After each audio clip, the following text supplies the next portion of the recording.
किसी मैनेजमेंट का ये प्रिंसिपल है कि जिसके साथ आप जो कुछ भी करते हैं पहले उसको बताते हैं, जिसके साथ जो कुछ भी करते हैं पहले उसको बताते हैं, और जो बात आप शुरू करते हैं करना वो शुरू में चुभती है।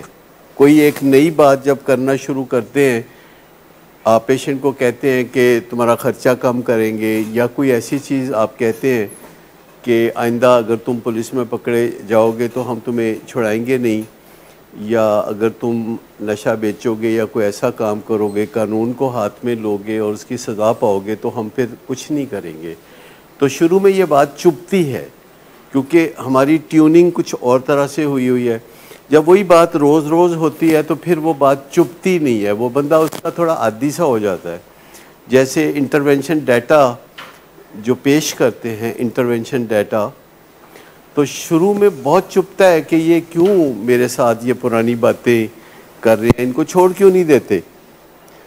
तो इंटरवेंशन डाटा यानी वो वाक़यात जो नशे के ज़माने में हुए, जिससे डैमेज हुआ, जिससे बदनामी हुई, जिससे शर्मिंदगी हुई, जिससे ताल्लुकात ख़राब हुए, ज़िंदगी जो है रुक गई, बर्बाद हो गई, वो वाक़यात याद कराने की ज़रूरत है ताकि बाद में जब कभी क्रेविंग हो नशे की तो ये वाक़यात अंदर बैठे हुए जो है नारे लगाने लगे कि तुम्हें फिर बदनामी चाहिए, तुम्हें फिर ज़िल्लत चाहिए।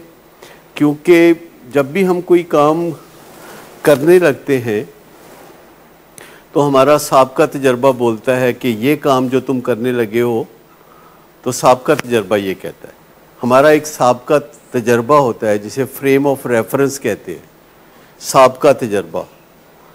तो साबका तजर्बा जो भी हमारा होता है वो उभर के सामने आता है उसी सिचुएशन में जब हम वही काम दोबारा करने लगते हैं। जब साबका तजर्बा लाल बत्ती काटने पे हुआ था, चलान हो गया था 2000 रुपये का, तो दोबारा लाल बत्ती काटते हुए फ़ौरन आवाज़ आएगी कि तुम्हारा चलान हो गया था, बशर्ते कि वो पक्का ज़हन में बैठा हो।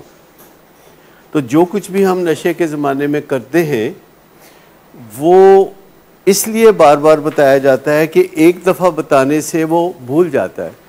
क्योंकि जब हम बात एक दफ़ा बताते हैं, दो दफ़ा बताते हैं, तीन दफ़ा बताते हैं तो वो पक्का रट्टा नहीं लगता, मेमोरी में नहीं चीज़ बैठती, भूल जाते हैं। अगर हमने कोई चीज़ याद रखनी हो तो आमतौर पर आप क्या करते हैं, अगर कोई नंबर याद रखना हो, कोई नाम याद रखना हो, कोई चीज़ याद रखना हो तो क्या करते हैं, बार बार रट्टा लगाते हैं। तो एक बात यह है कि ये जो इंटरवेंशन डाटा है, आप में से कितने लोग हैं इस वक्त हॉल में जिनको इंटरवेंशन डाटा से कुछ समझ में नहीं आता कि इंटरवेंशन डाटा क्या होता है। इंटरवेंशन डाटा आप में से कोई है कि जिसको समझ में नहीं आ रहा बिल्कुल कि ये क्या बात है जिसे हम इंटरवेंशन डाटा कह रहे हैं। मेडिसिन छोड़ते नहीं, नशे के ज़माने में जो डैमेज होता है, जो बदनामी होती है, जो एम्बैरसमेंट होती है, जो घर में परेशानी होती है, जो पढ़ाई छूटती है, ये रियलाइजेशन सिर्फ नहीं चाहिए।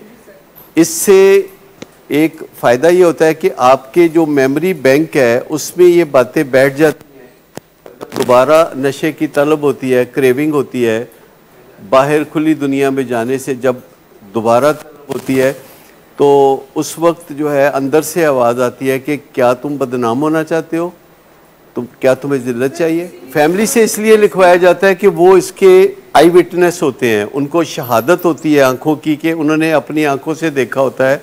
ये सुनी सुनाई बातें नहीं होती और ये राउंड अबाउट जजमेंट नहीं होती, ये किसी ख़ास दिन की बात होती है जिसका फैक्ट्स एंड फिगर्स होते हैं जो अनडिनाइबल हों, अनआर्ग्यूएबल हों।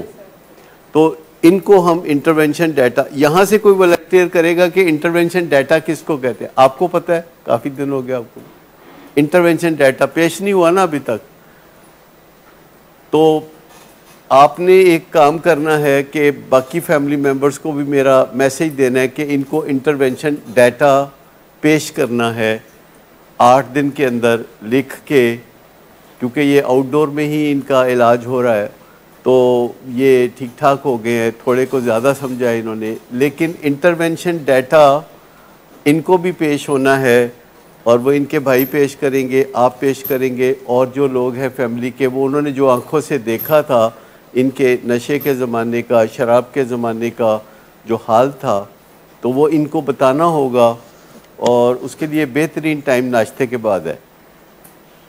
तो 10 दफ़ा सिर्फ पेश करना है इंटरवेंशन डाटा, ताकि इनको बहुत अच्छी तरह याद हो जाए। अच्छा, इसका रियलाइजेशन से कोई बहुत ज़्यादा ताल्लुक नहीं है। ये एक मेमोरी बैंक बनाते हैं, जैसे कि टेलीविज़न पे जब प्रोडक्ट्स आती हैं, इश्तिहार आते हैं, तो वो बार बार आपको वो सुनाते हैं, ताकि जब आप जाएं सुपरमार्केट में तो आप वही चीज़ ख़रीदें, क्योंकि जब आप टूथपेस्ट ख़रीदें तो आपको उसी टूथपेस्ट का नाम याद आए जिसका आपने ऐड देखा हुआ है, और ऑटोमेटिकली उसी का नाम याद आता है। क्योंकि ये इंटरवेंशन जिसे कहते हैं, ये मुदाखलत है। इसका मतलब कि किसी बंदे की ज़िंदगी में मुदाखलत करना, और बराए इस्लाह का मतलब है कि उसकी इस्लाह हो जाए। और ज़्यादातर फैमिली यही चाह रही होती है कि हमारे इस प्यारे की इस्लाह हो जाए, तो इसको उर्दू में मुदाखलत बराए इस्लाह कह देते हैं। लेकिन हम अब ज़्यादा टर्म ये यूज़ करते नहीं हैं, क्योंकि इंग्लिश हमारे सब लोग समझते हैं और टर्मिनोलॉजी ख़ास तौर पर समझते हैं, टोटल इंग्लिश नहीं समझते। अमूमन जो लोग भी पाकिस्तान में अंग्रेज़ी बोलते हैं वो मिंग्लिश बोलते हैं, यानी कुछ उर्दू कुछ अंग्रेज़ी। अगर मुसलसल अंग्रेज़ी बोलें तो दाढ़ों में दर्द होने लगता है, ख़ास तौर पर अगर साइकोसिस भी है, जो कि आइस में होता है, कोकेन में होता है, चरस में होता है। देखो, हम सब ने ये देखा था। आप उस दिन कुछ बता रहे थे, आपने इंटरवेंशन डाटा का कुछ उर्दू तर्जमा किया था, तो अगर मैं चाहूँ कि आप आज फिर उर्दू तर्जमा वो बता दें जो आपने उस दिन किया था। तो अगर अंग्रेज़ी में समझ ना आए तो फिर आपसे इस्तिफ़ादा किया जा सकता है कि उर्दू में इसका नाम होता है कि वो ये उर्दू और पंजाबी मिक्स हो गई है। हाँ, तो ये बिल्कुल यादगार हो गई है। आप समझे कि इस नाम से ज़्यादा अच्छा समझेंगे, पर मुझे ये पसंद इतना नहीं है, पर ये मुझे मजबूर करते रहते हैं कि ये नाम रखें इसका। कहते हैं इसका नाम, मुझे ये बार बार पैगाम भेजते हैं कि इसका नाम रखें कि वो चवलें जो मरीज़ ने मारी होती है। देखो, अब ये कोई अच्छी बात तो नहीं है। इंटरवेंशन डाटा तो फैशनेबल नेम है। नहीं सर, ये बड़ा खतरनाक है। इंटरवेंशन डाटा या चवलें, तो आपको जब किसी चीज़ का मतलब समझ आ जाता है तो आप उसके लिए आमादा हो जाते हैं। और जब पहली दफ़ा इंटरवेंशन डाटा पेश होता है तो चुभन बहुत होती है, लेकिन आपको पता लग जाता है कि जैसे टीका लगाते हैं तो वो सुई चुभती है, तो मकसद सुई चुभना नहीं होता, उस सुई के ज़रिए जिस्म में कोई दवाई भेजना मकसद होता है, और वो दवाई जाके आपको फ़ायदा करती है। लिहाजा जब आपको सुई चुभती है और आप समझते हैं कि ये मेरा इलाज हो रहा है, तो आप उस वक्त लड़ाई झगड़ा नहीं करते, क्योंकि आपको पता होता है कि ये नेक नीति से किया गया है। जैसे डॉक्टर ऑपरेशन करता है, वो काट देता है जिस्म को और अंदर से कोई चीज़ निकालता है, कुछ सेटिंग करता है, कोई रिपेयर करता है, और अगले दिन बड़ी दर्द होती है। तो ऐसा होता है क्योंकि बंदे को नॉर्मल सा लगने लगता है। जो चीज़ रोज़ होती है तो वो नॉर्मल सी लगने लगती है, उसकी इम्पैक्ट ख़त्म हो जाती है। बंदा घर वालों के साथ हाथापाइयाँ कर रहा होता है। बाज़ औक़ात नौजवान अपने माँ पे हाथ उठाते हैं और उनको हाथ उठाने के बाद भी पता नहीं चलता कि उन्होंने कोई बहुत बड़ी ज़्यादती की थी। वो बाद में भी यही समझते रहते हैं कि मेरी माँ कोई तेज़ बात कर रही थी या चुभने वाली बात कर रही थी, तो जो उसको मैंने फैंटी लगाई है वो ठीक है। कोई रिग्रेट नहीं होता कई दफ़ा।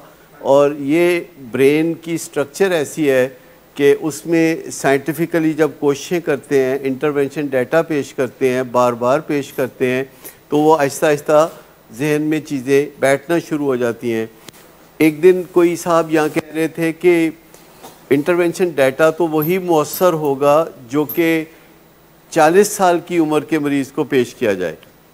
तो यहाँ एक बच्ची थी, उसने कहा कि मेरी उम्र बिल्कुल 18 साल है और मेरा जो इंटरवेंशन डाटा है वो बहुत ज़ालिम है, और वो उसने मुझे बहुत बुरी तरह रुलाया है। एज का कोई ताल्लुक़ नहीं है। बाज़ औक़ात तेज़ी से बंदा बहुत तबाही के रास्ते पे चला जाता है, उसमें उम्र का कोई ख़ास लेना देना नहीं है। लेकिन इंटरवेंशन डाटा के साथ एक चीज़ का जोड़ है, वो है अनेबलिंग एंड ब्लॉक करना। एन ब्लॉक का मतलब है, ब्लॉक का मतलब है पूरे के पूरी। एन ब्लॉक का मतलब है कि अनेबलिंग को पूरे का पूरा छोड़ देना, जिसकी बेस्ट अपॉर्चुनिटी होती है जब आप 100 डेज के लिए इंदौर में आते हैं तो एनेबलिंग कैसे ख़त्म करनी है ये प्रोसेस आप सीखना शुरू करते हैं, और ये 6 to 8 वीक का प्रोसेस है।